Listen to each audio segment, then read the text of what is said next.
Hello, my friends, and welcome back to Learn English with the Bible. I want you to use your imagination today. Close your eyes for just a moment and imagine this scene with me. Imagine a powerful army. Their tents fill the valley. Their goal is to capture a great city. This city sits on top of a hill. It has massive stone walls. They are thick and very, very high. The gates are shut tight. No one can enter. No one can leave. Now imagine this army. They are ready, but they do not prepare for battle. They do not sharpen their swords. They do not carry their shields. They do not train to fight. Instead, something very strange happens. The soldiers simply line up. They form a long line, and then they begin to walk. They walk toward the city, but they do not attack. They do not throw spears. They do not shout. They just walk. They walk around the city, and then they go back to their camp. The army did not attack the city. They just walked around it. And they did this every day. How is this possible? Why would an army march without weapons? And what happened to that great city with the massive stone walls? Welcome to the story of the fall of Jericho. Today's story is called The Army That Marched Without Weapons. Before we begin this incredible story, I want to ask you for a small favor. If you enjoy learning English with stories from the Bible, please take a moment to click the subscribe button. It is a free way to support our channel, and it helps me create more stories for your English journey. Thank you. Now, let us travel back in time to the ancient land of Canaan. Our story begins after a great change. For 40 years, a man named Moses had led the people of Israel. But Moses had died. Now, a new leader stood before the people. His name was Joshua. Joshua had a difficult job. The Israelites had finally arrived at the edge of a new land. This was the Promised Land. It was a beautiful land, full of milk and honey. But there was a problem. Many people already lived there, and the first great city they had to face was named Jericho. Now, let me describe Jericho for you. It was not a small village, it was a fortress. The city had two walls. Yes, two walls. There was a thick inner wall and a strong outer wall. They were made of stone and mud bricks. Between these walls, there were houses. The walls were so wide that people could build their homes on top of them. For the Israelites, this city was like a mountain they could not climb. They were a nation of freed slaves. They had wandered in the desert for 40 years. They did not have big machines to break down walls. They did not have ladders high enough to climb over. Imagine the fear they felt.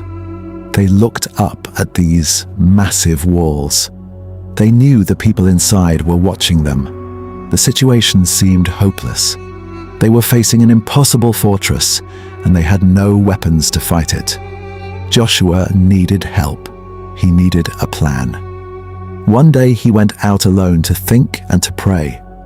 Suddenly, he looked up and saw a man standing in front of him.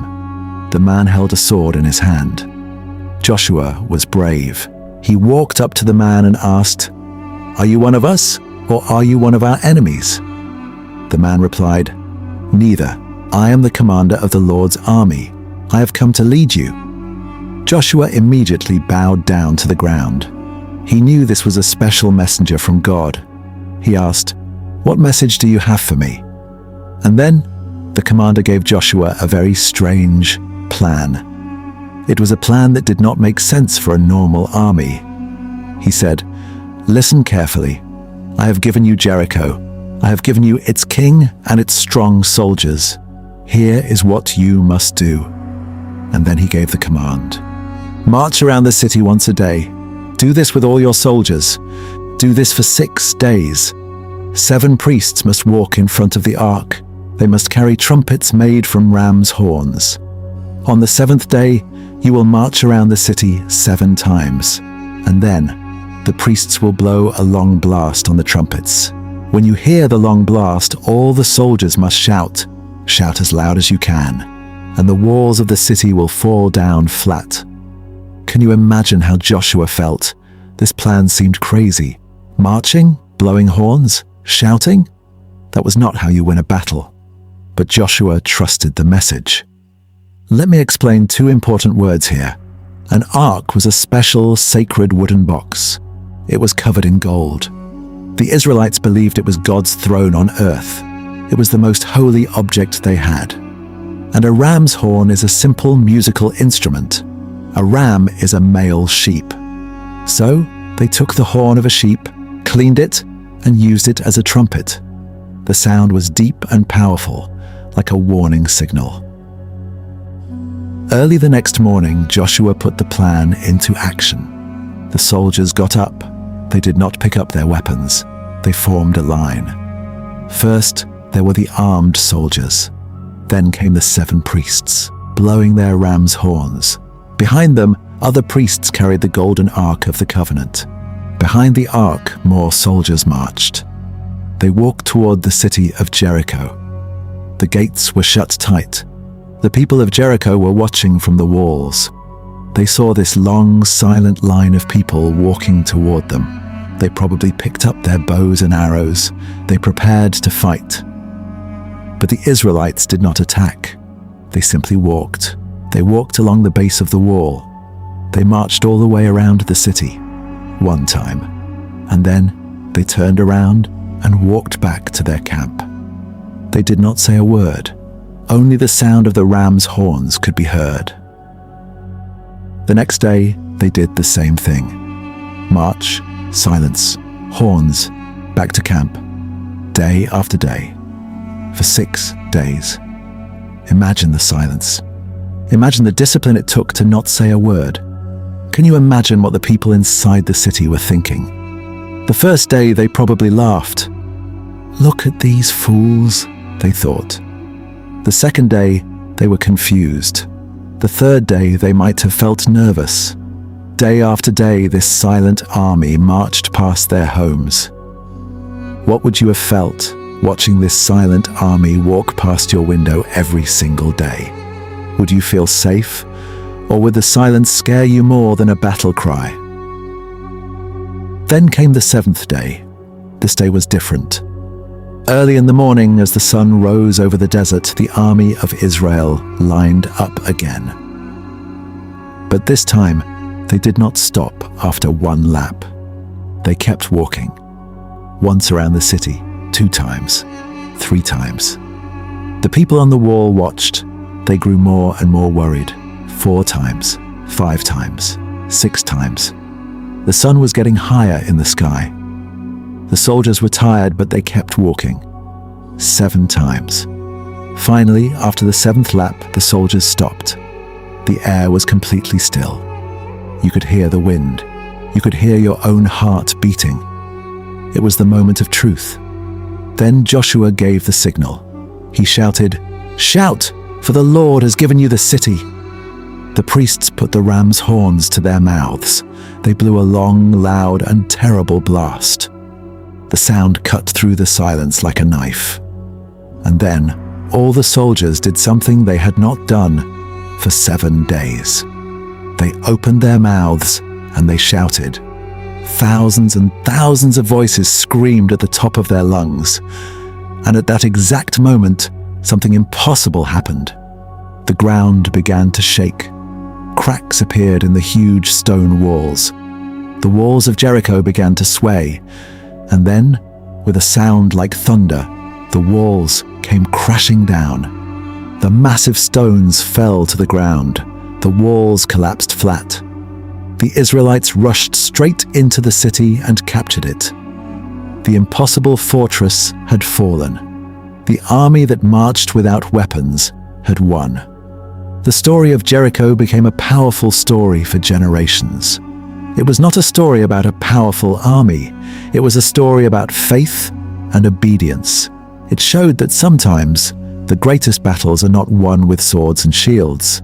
They are won by trusting in a plan, even when it seems strange. It became a symbol of hope. It proved that God's power is greater than any human weapon or any wall. So what can we learn from this ancient story? Sometimes in our own lives we face our own Jerichos. We face big problems.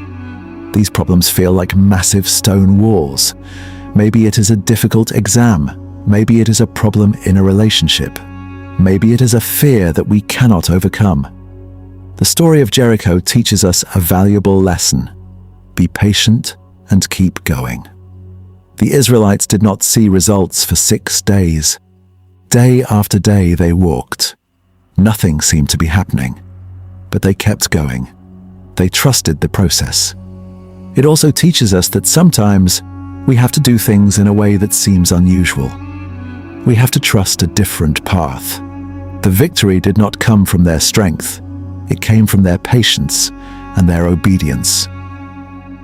And this connects perfectly to your English learning journey. Learning a new language can sometimes feel like walking around a great wall. Day after day you study, you listen to lessons, you practice speaking, and sometimes it feels like nothing is happening. The wall feels just as big as it was on the first day. You might feel like you are just walking in circles. But here is the truth. You are not just walking. You are building your strength. Step by step, day by day, you are getting stronger. You are learning new words. You are understanding new grammar. And one day, with one big effort, like taking an exam or having your first conversation, that wall of confusion will come down. And on that day, you will be able to communicate freely. Do not give up on day 6. The victory is coming. Thank you for walking with me today, my friends. I hope this story from the Bible helped you practice your English and gave you some hope for your own journey. If you enjoyed this story, please hit that like button and subscribe to the channel. And I have a question for you to answer in the comments. What is a Jericho or a difficult wall in your life right now? Is it learning English or something else? I would love to read your answers. Until our next story from the Bible, keep reading, keep learning, and keep believing in your own miracles. Goodbye for now, my friends.